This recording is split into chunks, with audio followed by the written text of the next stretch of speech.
Om Swastiastu. Terima kasih atas kesempatan dan waktu yang telah diberikan kepada kelompok kami.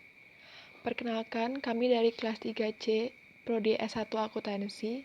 Di sini akan mempresentasikan tugas kelompok yang telah diberikan oleh Ibu dosen terkait dengan kewirausahaan.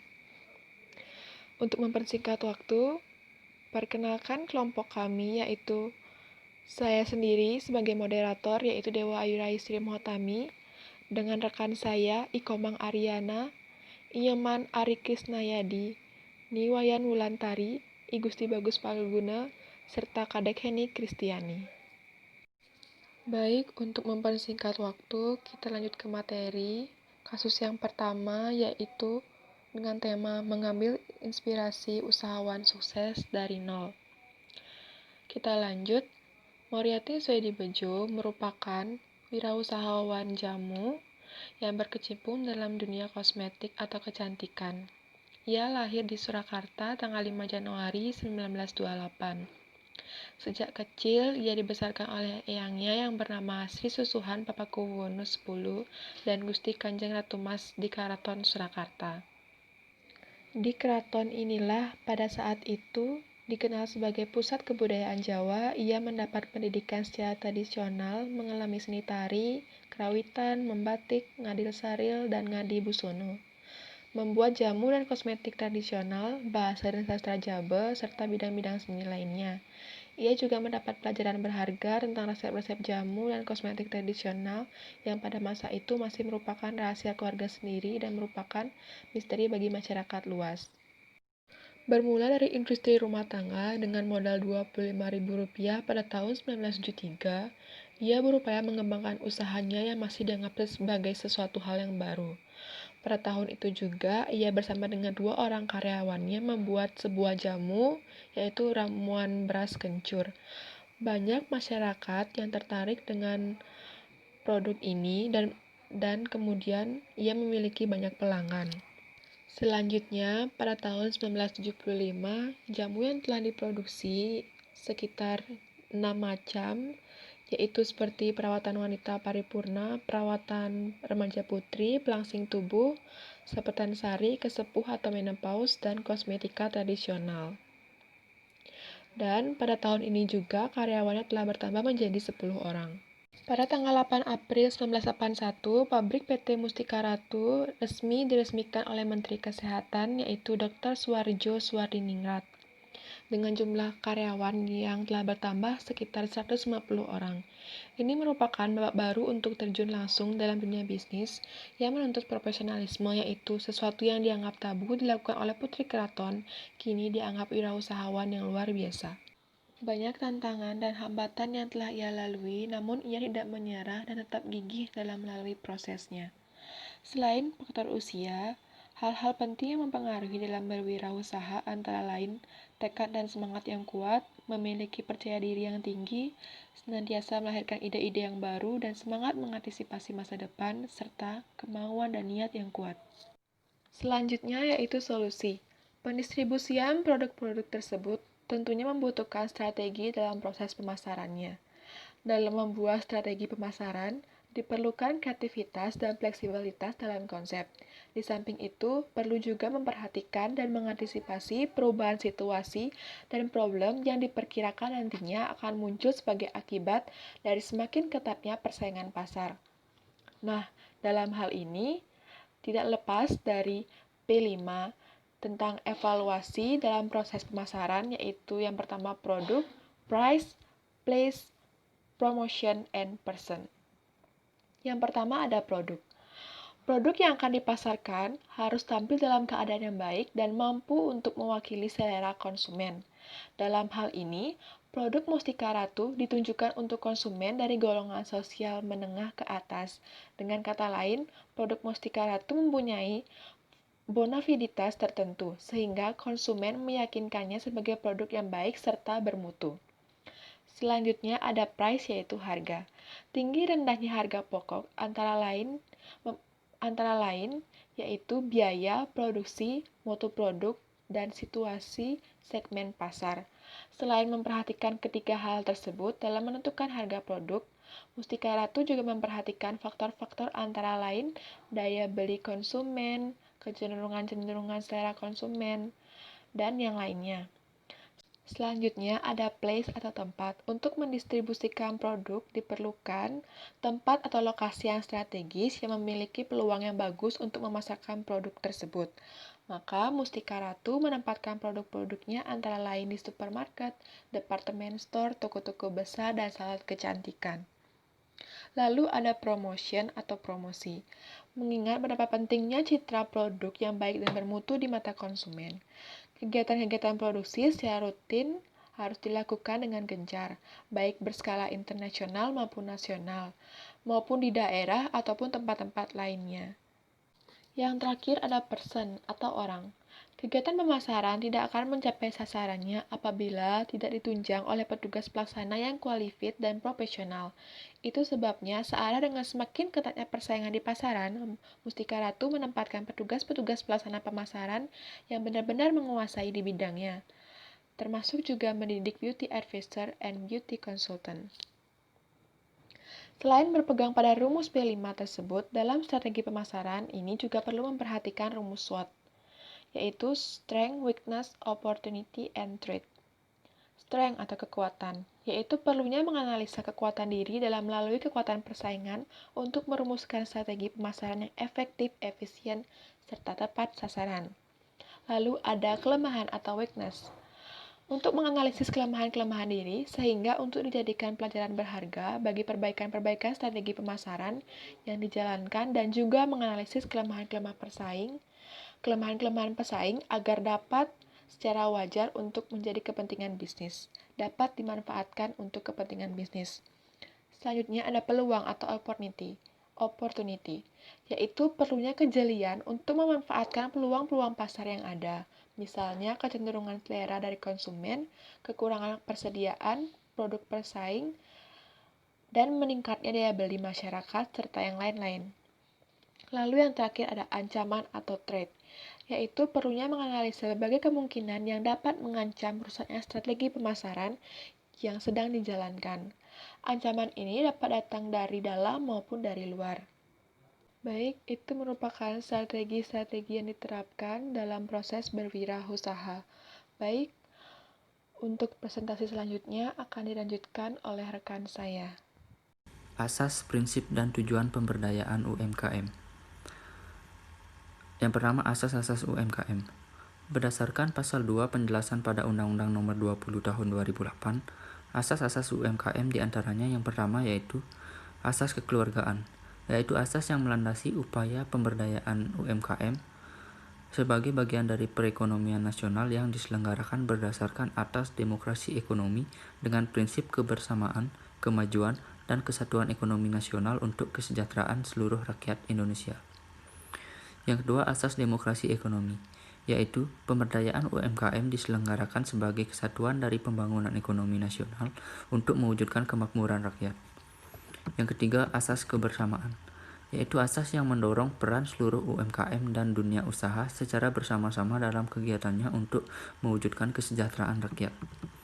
Yang keempat, asas efisiensi berkeadilan, yaitu asas yang mendasari pelaksanaan pemberdayaan UMKM dengan mengedepankan efisiensi berkeadilan dalam usaha untuk mewujudkan iklim usaha yang adil, kondusif, dan berdaya saing.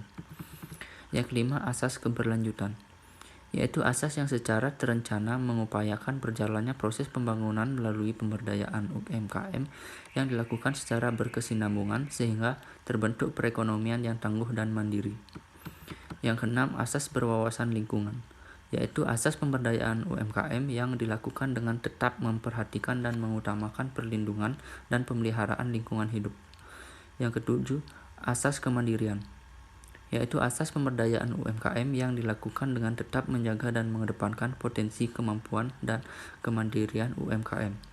Yang kedelapan, asas kesinambungan kemajuan adalah asas pemberdayaan UMKM yang berupaya menjaga keseimbangan kemajuan ekonomi wilayah dengan kesatuan ekonomi nasional.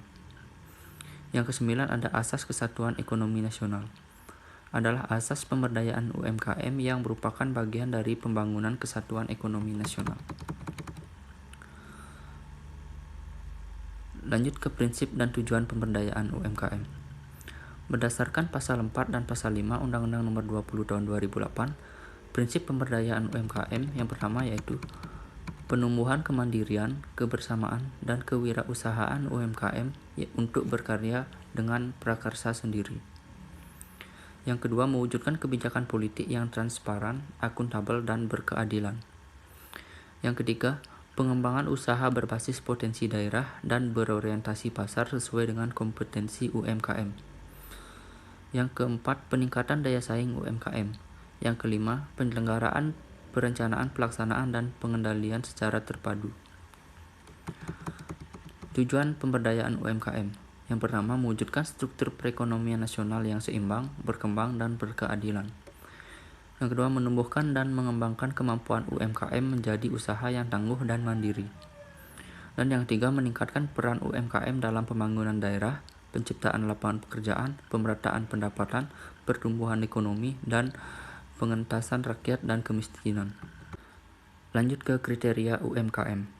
Berdasarkan pasal 6 pada Undang-Undang Nomor 20 Tahun 2008, kriteria UMKM antara lain, yang pertama, kriteria usaha mikro adalah memiliki kekayaan bersih paling banyak 50 juta rupiah, tidak termasuk tanah dan bangunan tempat usaha, atau memiliki hasil penjualan tahunan paling banyak 300 juta rupiah. Yang kedua, kriteria usaha kecil adalah memiliki kekayaan bersih lebih dari 50 juta rupiah sampai dengan paling banyak 500 juta rupiah, tidak termasuk tanah dan bangunan tempat usaha.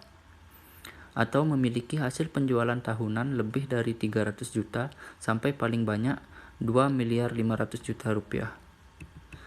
Dan yang ketiga, kriteria usaha menengah adalah memiliki kekayaan bersih lebih dari 500 juta rupiah sampai dengan paling banyak 10 miliar rupiah, tidak termasuk tanah dan bangunan tempat usaha. Atau memiliki hasil penjualan tahunan lebih dari 2,5 miliar rupiah sampai dengan paling banyak 50 miliar rupiah. Yang dimaksud dengan kekayaan bersih di sini adalah pengurangan total nilai kekayaan usaha atau aset dengan total nilai kewajiban, tidak termasuk tanah dan bangunan tempat usaha. Sedangkan yang dimaksud dengan hasil penjualan tahunan adalah hasil penjualan bersih atau neto yang berasal dari penjualan barang atau jasa usahanya dalam 1 tahun buku. Baik, terima kasih atas kesempatan yang telah diberikan kepada saya. Jadi di sini saya akan melanjutkan presentasi dari teman saya. Sebelum itu, perkenalkan nama saya Komang Aryana, NIM 191705-1003. Jadi di sini saya akan menjelaskan tentang penumbuhan iklim usaha sampai dengan aspek sarana dan prasarana serta informasi UMKM. Jadi langsung saja, yang pertama, pertumbuhan iklim usaha. Penumbuhan iklim usaha dituangkan dalam pasal 7 Undang-Undang Nomor 20 Tahun 2008 tentang UMKM yang berisi tentang yang pertama, pemerintahan dan pemerintahan daerah yang berperan melakukan penumbuhan iklim usaha, pemerintahan dan pemerintahan daerah penumbuhan iklim usaha dengan penetapan peraturan perundang-undangan dan kebijakan yang meliputi aspek. Yang pertama ada pendanaan, yang kedua ada sarana dan prasarana, yang ketiga ada informasi usaha, yang keempat ada kemitraan, yang kelima ada perizinan usaha, yang keenam ada kesempatan berusaha, yang tujuh ada promosi dagang, dan yang terakhir ada dukungan kelembagaan. Yang kedua, dunia usaha dan masyarakat berperan serta aktif membantu menumbuhkan iklim usaha sebagai dimaksud pada pasal 7 ayat 1 Undang-Undang Nomor 20 Tahun 2008 tentang UMKM.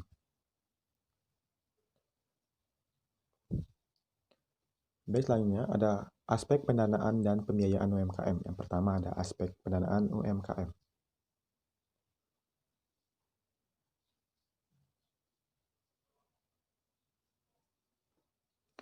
Berdasarkan pasal 8 Undang-Undang Nomor 20 Tahun 2008 tentang UMKM, aspek pendanaan usaha sebagaimana dimaksud dalam pasal 7 ayat 1 huruf A ditunjukkan untuk yang pertama, memperluas sumber pendanaan dan memfasilitasi UMKM untuk dapat mengakses kredit perbankan dan lembaga keuangan bukan bank. Yang kedua, memperbanyak lembaga pembiayaan dan memperluas jaringan sehingga dapat diakses oleh UMKM. Yang ketiga, memberikan kemudahan untuk memperoleh pendanaan secara cepat, tepat, murah, tidak diskriminatif, dalam pelayanan sesuai dengan ketentuan perundang-undangan. Dan yang terakhir, membantu para pelaku usaha mikro ataupun usaha kecil untuk mendapat pembiayaan dan jasa atau produk keuangan lainnya yang disediakan oleh perbankan dan lembaga keuangan bukan bank, baik yang menggunakan sistem konvensional maupun sistem syariah, dengan jaminan yang disediakan oleh pemerintah.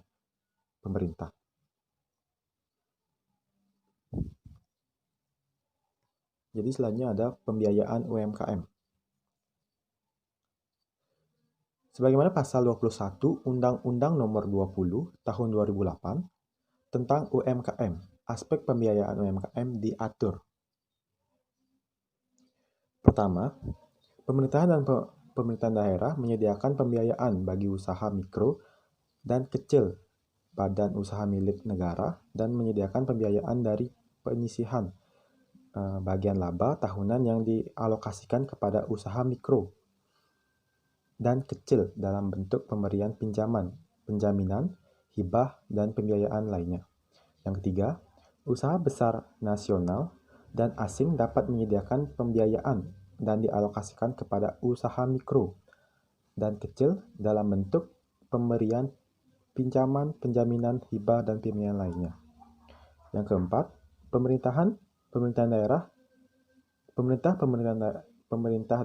dan dunia usaha dapat memberikan hibah, pengusahakan bantuan luar negeri, dan mengusahakan sumber pembiayaan lain yang sah serta tidak mengikat untuk usaha mikro dan kecil. Kemudian yang terakhir, pemerintah dan pemerintahan daerah dapat memberikan insentif dalam bentuk kemudahan persyaratan perizinan, keringanan tarif, sarana dan prasarana, dan bentuk intensif lainnya yang sesuai dengan ketentuan peraturan perundang-undangan kepada dunia usaha yang menyediakan pembiayaan bagi usaha mikro dan kecil. Selain itu, demikian halnya pada pasal 22 Undang-Undang Nomor 20 Tahun 2008 tentang UMKM untuk meningkatkan pembiayaan UMKM. Pemerintah melaksanakan upaya seperti yang di PPT. Yang pertama, pengembangan sumber pembiayaan dari kredit, perbankan, dan lembaga keuangan bukan bank. Yang kedua, pengembangan lembaga modal ventura. Yang ketiga, pengembangan terhadap transaksi ajak pitak. Yang keempat, peningkatan kerja sama antara usaha mikro dan kecil melalui konferensi simpanan pinjam dan koperasi jasa keuangan konvensional dan syariah. Yang kelima, pengembangan sumber pembiayaan lain sesuai dengan ketentuan peraturan perundang-undangan. Nah, baik, saya lanjutkan ke aspek sarana dan prasarana serta informasi UMKM. Yang pertama ada sarana dan prasarana UMKM. Aspek sarana dan prasarana UMKM sebagaimana dimaksud dalam pasal 7 ayat 1 huruf B ditujukan untuk yang pertama mengadakan prasarana umum yang dapat mendorong dan mengembangkan pertumbuhan usaha mikro dan kecil. Yang kedua, memberikan keringanan tarif prasarana tertentu bagi usaha mikro dan kecil. Nah, di sini memberikan keringanan tarif prasarana tertentu seperti yang dimaksud di PPT adalah perlakuan tarif berdasarkan ketetapan pemerintah dan pemerintahan daerah, baik yang secara langsung maupun tidak langsung dengan memberikan keringanan. Lanjut, informasi UMKM. Berdasarkan pasal 10 Undang-Undang Nomor 20 Tahun 2008 tentang UMKM, bahwa aspek-aspek informasi usaha sebagaimana dimaksud dalam pasal 7 ayat 1 huruf C ditunjukkan untuk yang pertama, membentuk dan mempermudah pemanfaatan bank, data, dan jaringan informasi bisnis. Yang kedua, mengadakan dan menyebarkan informasi mengenai pasar, sumber pembiayaan, komoditas, pinjaman, desain, dan teknologi dan mutu. Yang ketiga, dan yang terakhir, memberikan jaminan transparansi dan akses yang sama bagi semua UMKM.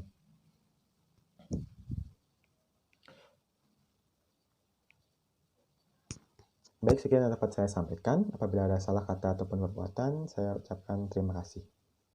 Baik, terima kasih atas waktu yang diberikan kepada saya.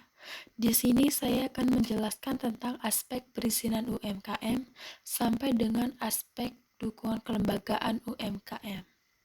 Yang pertama, saya akan menjelaskan aspek perizinan UMKM.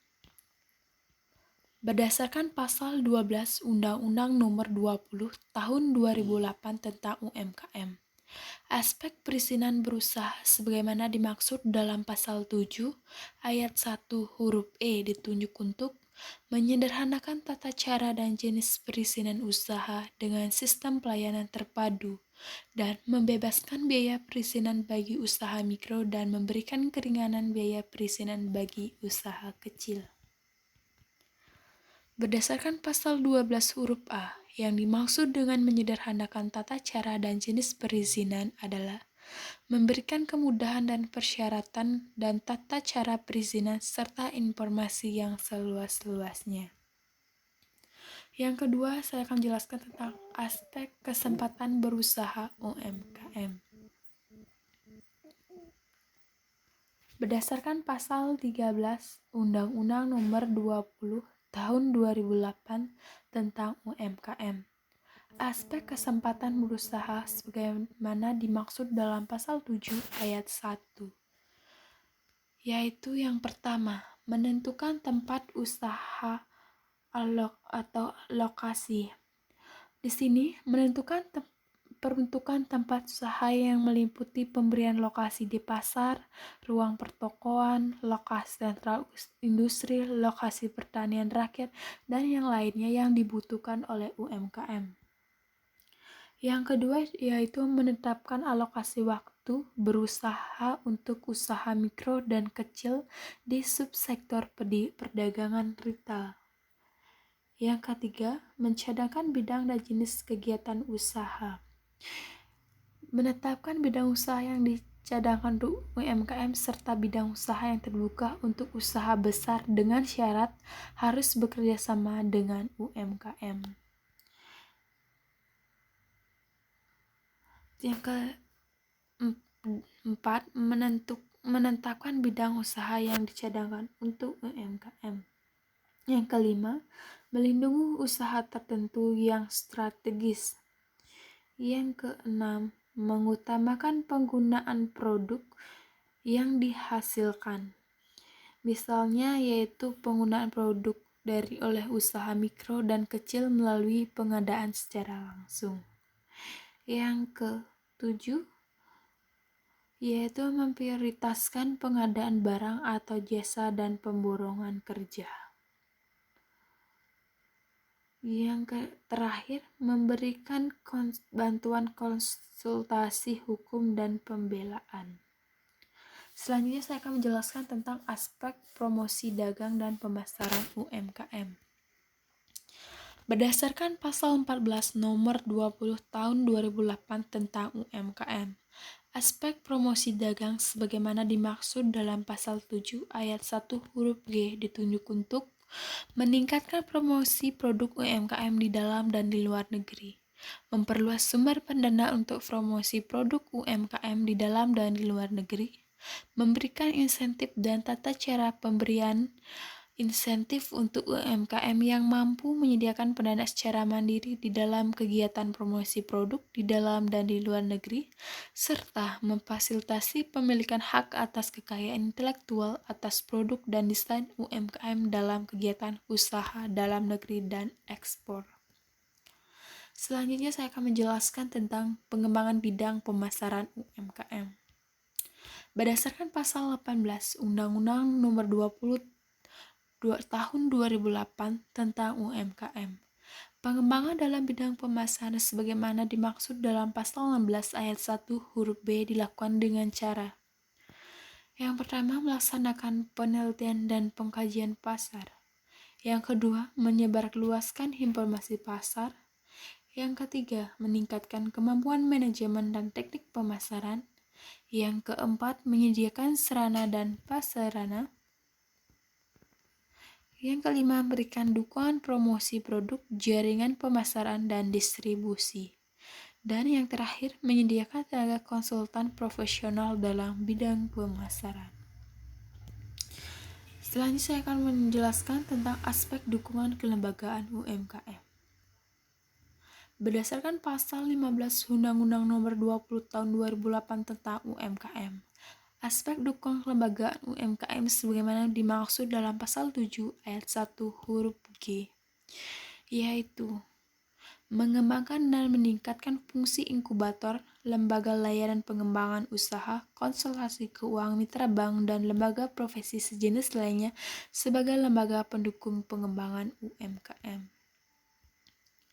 Yang dimaksud dengan inkubator bisnis yaitu dalam penjelasan pasal demi pasal dari pasal 15, yang dimaksud dengan inkubator adalah lembaga yang menyediakan layanan penumbuh wirausaha baru dan perkuat akses sumber daya kemajuan usaha kepada UMKM sebagai mitra usahanya.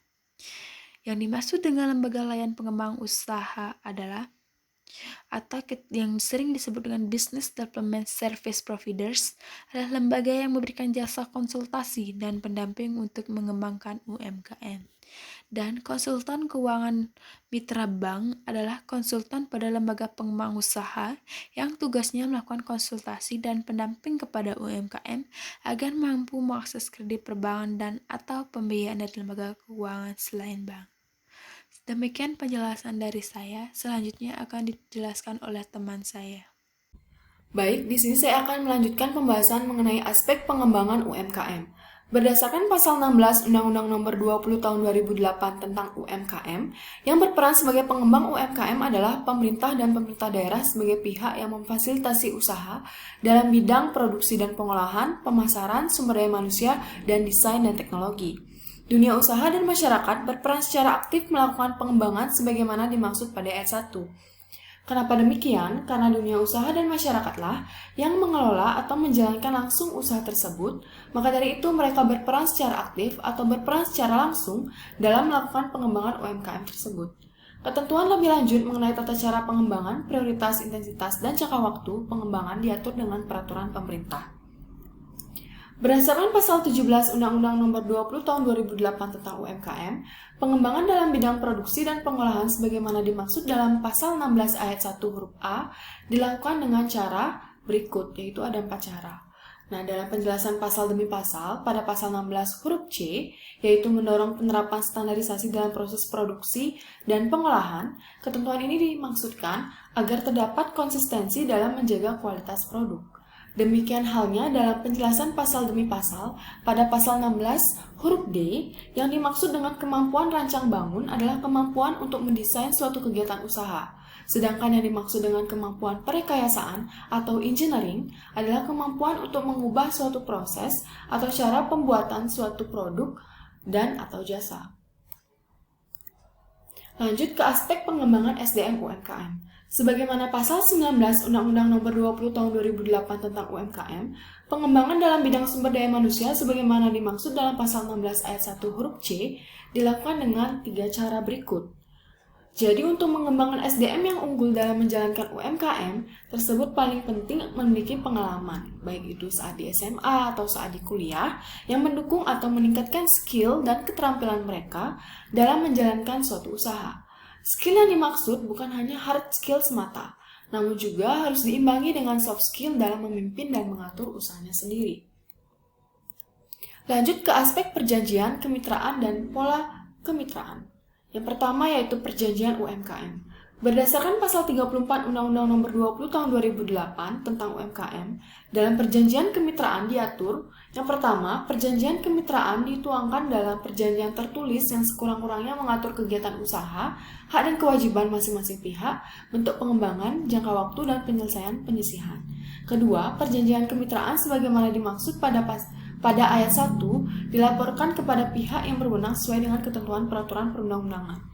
Ketiga, perjanjian kemitraan sebagaimana dimaksud pada ayat 1 tidak boleh bertentangan dengan prinsip dasar kemandirian usaha mikro, kecil dan menengah, serta tidak menciptakan ketergantungan usaha mikro, kecil dan menengah terhadap usaha besar. Untuk memantau pelaksanaan kemitraan sebagaimana dimaksud pada pasal 34 ayat 1 dan 2, Menteri dapat membentuk lembaga koordinasi kemitraan usaha nasional dan daerah. Lanjut yang kedua, tujuan dan pengaturan Kementerian UMKM. Berdasarkan pasal 11 Undang-Undang Nomor 20 Tahun 2008 tentang UMKM, aspek kemitraan sebagaimana dimaksud dalam pasal 7 ayat 1 huruf D ditunjukkan untuk A. Mewujudkan kemitraan antar UMKM, B. Mewujudkan kemitraan antara UMKM dan usaha besar, C. Mendorong terjadinya hubungan yang saling menguntungkan dalam pelaksanaan transaksi usaha antar UMKM, D. Mendorong terjadinya hubungan yang saling menguntungkan dalam pelaksanaan usaha antar UMKM dan usaha besar, E. Mengembangkan kerjasama untuk meningkatkan posisi tawar UMKM, F. Mendorong terbentuk struktur pasar yang menjamin tumbuhnya persaingan usaha yang sehat dan melindungi konsumen, serta G. Mencegah terjadinya penguasaan pasar dan pemusatan usaha oleh orang perorangan atau kelompok tertentu yang merugikan UMKM. Sedangkan berdasarkan pasal 25 Undang-Undang Nomor 20 Tahun 2008 tentang UMKM, dalam kemitraan diatur yang pertama, pemerintahan daerah, dunia usaha, dan masyarakat memfasilitasi, mendukung, dan menstimulasi kegiatan kemitraan yang saling membutuhkan, mempercayai, memperkuat, dan menguntungkan. Yang kedua, kemitraan antar usaha mikro, kecil, dan menengah, dan kemitraan antara usaha mikro, kecil, dan menengah dengan usaha besar mencakup proses alih keterampilan di bidang produksi dan pengolahan, pemasaran, permodalan, sumber daya manusia, dan teknologi. Dan ketiga, Menteri dan Menteri Teknis mengatur pemberian insentif kepada usaha besar yang melakukan kemitraan dengan usaha mikro, kecil, dan menengah melalui inovasi dan pengembangan produk, berorientasi ekspor, penyerapan tenaga kerja, penggunaan teknologi, tepat guna dan ramah lingkungan, serta menyelenggarakan pendidikan dan pelatihan. Yang terakhir yaitu pola kemitraan UMKM. Berdasarkan pasal 20 tahun 2008 tentang UMKM, kemitraan dilakukan dengan pola. Yang pertama ada inti plasma, adalah hubungan kemitraan antara usaha kecil menengah dan usaha besar sebagai inti membina dan mengembangkan usaha kecil menengah yang menjadi plasmanya dalam menyediakan lahan, menyediakan produksi, pemberian bimbingan teknis manajemen usaha dan produksi, perolehan, penguasaan, dan peningkatan teknologi yang diperlukan bagi peningkatan efisiensi dan produktivitas usaha. Dalam hal ini, usaha besar mempunyai tanggung jawab sosial untuk membina dan mengembangkan UMKM sebagai mitra usaha untuk jangka panjang. Yang kedua ada subkontrak. Subkontrak sebagai suatu sistem yang menggambarkan hubungan antara usaha besar dan usaha kecil menengah di mana usaha besar sebagai perusahaan induk meminta kepada UKM selaku subkontraktor untuk mengerjakan seluruh atau sebagian pekerjaan dengan tanggung jawab penuh pada perusahaan induk. Yang ketiga ada waralaba, yaitu hubungan kemitraan antara pemilik waralaba dengan penerima waralaba dalam mengadakan persetujuan jual beli hak monopoli untuk penyelenggaraan usaha. Yang keempat yaitu perdagangan umum, yaitu hubungan kemitraan antara usaha kecil dengan usaha menengah atau usaha besar yang di dalamnya usaha menengah atau usaha besar memasarkan hasil produksi usaha kecil atau usaha kecil memasok kebutuhan yang diperlukan oleh usaha menengah atau usaha besar mitranya. Kelima, distribusi dan keagenan, yaitu hubungan kemitraan antara kelompok mitra dengan perusahaan mitra, di mana kelompok diberi hak khusus untuk memasarkan barang dan jasa usaha perusahaan mitra. Dan yang terakhir, bentuk-bentuk kemitraan lain seperti bagian hasil, kerjasama, operasional, usaha patungan atau joint venture, dan penyumber luaran atau outsourcing. Sekian dari saya, terima kasih. Baik, perkenalkan nama saya Gusti Bagus Palguna dengan 4 digit NIM terakhir, itu 1115. Kali ini saya akan membawakan lanjutan materi dari teman saya. Saya akan membawakan materi pertama yaitu sanksi administrasi dan ketentuan pidana. Jadi, dalam Undang-Undang Nomor 20 Tahun 2008 tentang usaha mikro, kecil, dan menengah, undang-undang tersebut mengatur tentang sanksi, salah satunya mengatur tentang pasal-pasal yang dimana pasal 39 itu sendiri mengatur tentang sanksi administrasi.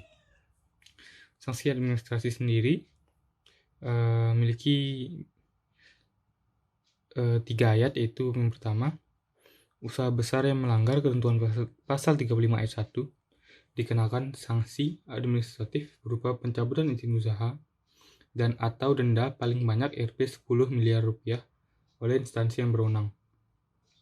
Yang kedua, usaha menengah yang melanggar ketentuan pasal 35 ayat 2 dikenakan sanksi administratif berupa pencabutan izin usaha dan atau denda paling banyak Rp 5 miliar oleh instansi yang berwenang.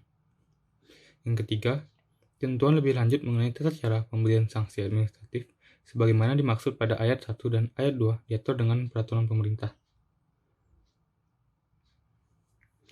Sedangkan pasal 40 mengatur tentang ketentuan pidana. Berdasarkan ketentuan pasal 40, diatur ketentuan pidana bahwa setiap orang yang menguntungkan diri sendiri atau orang lain dengan mengaku atau memakai nama usaha mikro, kecil, dan menengah sehingga mendapat kemudahan untuk memperoleh dana, tempat usaha, bidang kegiatan usaha, atau pengadaan barang dana jasa untuk pemerintah yang diperuntukkan bagi usaha mikro, kecil, dan menengah, dipidana dengan penjara paling lama 5 tahun dan pidana denda paling banyak Rp 10 miliar. Materi selanjutnya itu keterampilan yang dibutuhkan oleh seorang wirausahawan. Jadi, menurut Isrich et al. Tahun 2005, ada 3 jenis keterampilan yang dibutuhkan oleh seorang wirausahawan, yaitu yang pertama, keterampilan teknis. Keterampilan teknis berarti keterampilan yang digunakan atau dimiliki untuk membuat sesuatu dapat lebih berguna dan bermanfaat. Keterampilan atau kemampuan minimal yang harus dimiliki oleh seorang wirausahawan mencakup yang pertama, interpersonal. Itu hubungan diri antar perseorangan, listening, pendengaran yang baik, kemudian ability to organize, kemampuan untuk mengorganisasikan, network building, membangun jaringan, management style, miliki gaya kepemimpinan atau manajemen, coaching, kemampuan melatih, being a team player, berperan sebagai pemain tim, writing, mampu membuat tulisan atau laporan, oral communication, komunikasi lisan, monitoring environment, itu mampu monitoring lingkungan, technical business management, atau manajemen usaha secara teknis, teknologi, penguasaan teknologi, komputer dan informasi internet. Yang kedua, yaitu keterampilan manajemen bisnis.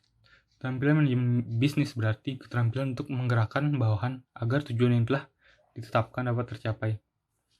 Keterampilan atau kemampuan manajemen usaha minimal yang harus dimiliki oleh wirausahawan mencakup yang pertama ada planning and goal setting, mengaset tujuan dan perencanaan, decision making, mengambil keputusan, human relation, hubungan personal, marketing, pemasaran, finance, keuangan, accounting, akuntansi, manajemen,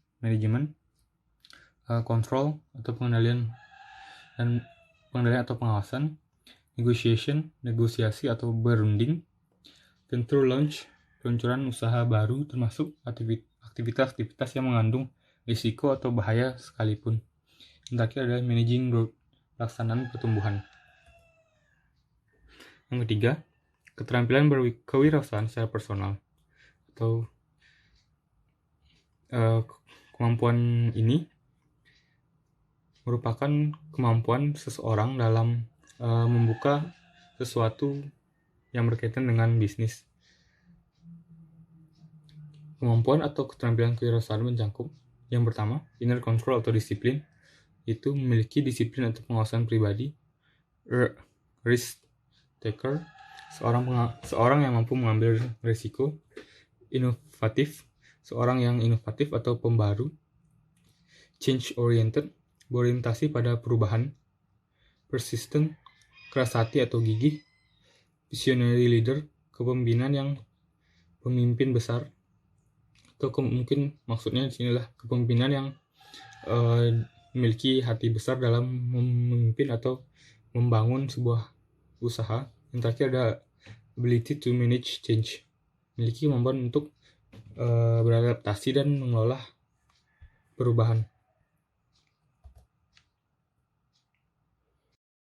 Sebagai seorang wirausahawan, menguasai keterampilan dasar seperti keterampilan teknik, keterampilan manajemen bisnis, dan keterampilan berkewirausahaan secara personal memanglah baik. Namun, agar dapat lebih baik lagi sebagai seorang wirausahawan, maka dibutuhkan kemampuan lain juga. Salah satunya seperti yang telah saya paparkan, yaitu yang pertama, membangun kemampuan untuk membentuk, mengelola, dan mengerjakan tim antar cabang ilmu pengetahuan, mengetahui korelasi umum antara kesuksesan dan kegagalan dalam inovasi dan kreativitas usaha baru, memahami berbagai aspek kreatif dan waktu kini sesuai perencanaan bisnis usaha baru, memahami bagaimana mengenali, mengevaluasi, dan mendapat sumber-sumber bahan produk. 5. Memahami sifat-sifat dasar, yaitu pertama, perencanaan pemasaran, perencanaan keuangan, perencanaan operasi, perencanaan organisasi, yang terakhir itu perencanaan peluncuran usaha baru. Yang keenam, mengetahui bagaimana mengelola dan mengembangkan usaha baru. Yang ketujuh, mengetahui tantangan kepemimpinan dan permintaan peluncuran usaha baru. Dan yang terakhir yaitu mengetahui peranan pengelolaan berkewirausahaan terhadap organisasi perusahaan yang ada. Jadi sekian materi yang saya bawakan. Jika ada salah kata, saya mohon maaf. Terima kasih.